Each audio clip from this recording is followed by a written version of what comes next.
నారాయణరావు.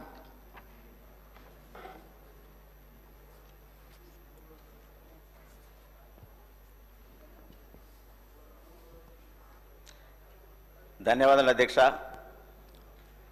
ఆశ్రయం పాఠశాల నుండి చదివిన విద్యార్థిగా ఈరోజు చర్చల్లో భాగంగా ప్రశ్నోత్తరాల సందర్భంగా నేను చదివినటువంటి పాఠశాల ఈ స్థాయికి తీసుకొచ్చినటువంటి ఆశ్రయం స్కూల్ వ్యవస్థలో నాకు మాట్లాడే అవకాశం ఇచ్చినందుకు మీకు ప్రత్యేకంగా నేను ధన్యవాదాలు తెలియజేస్తున్నా అధ్యక్ష.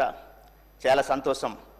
ఈరోజు ఎన్నో ఏండ్ల తర్వాత ఆశ్రమ పాఠశాలలలో అదేవిధంగా వసతి గృహాలలో మరి డైట్ ఛార్జీ పెంచడం అనేది నా ఆదివాసీ గిరిజన విద్యార్థులందరూ కూడా చాలా హర్షం వ్యక్తం చేస్తూ ఉన్నారు.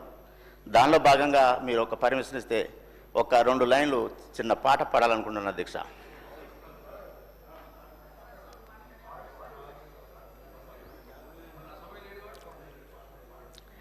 ధన్యవాదాలు అధ్యక్ష.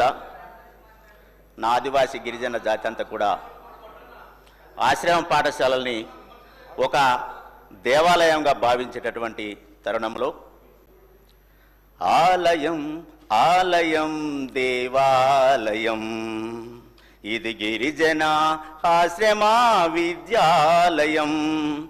ఆలయం ఆలయం దేవాలయం ఇది గిరిజన ఆశ్రమ విద్యాలయం.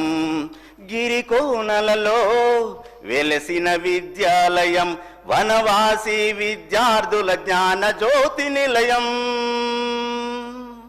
గిరికోనలలో వెలసిన విద్యాలయం వనవాసి విద్యార్థుల జ్ఞాన జ్యోతి నిలయం. ఎల్లలు లేని విద్యార్థికి కన్న తల్లి, ఎల్లలు లేని విద్యార్థికి కన్న తల్లి, కల్లలు ఎరుగని గిరిజన విద్యాలయం. కల్లలు ఎరుగని గిరిజన విద్యాలయం. ఆలయం ఆలయం దేవాలయం ఇది గిరిజన ఆశ్రమ విద్యాలయం. ధన్యవాదాలు అధ్యక్ష. ఈ తరుణంలో నా యొక్క ఆశ్రమ స్కూల్ యొక్క పాఠశాలల నుండి విద్యార్థి లోకం కూడా ఒక చిన్న మనవి కోరుతా ఉన్నది.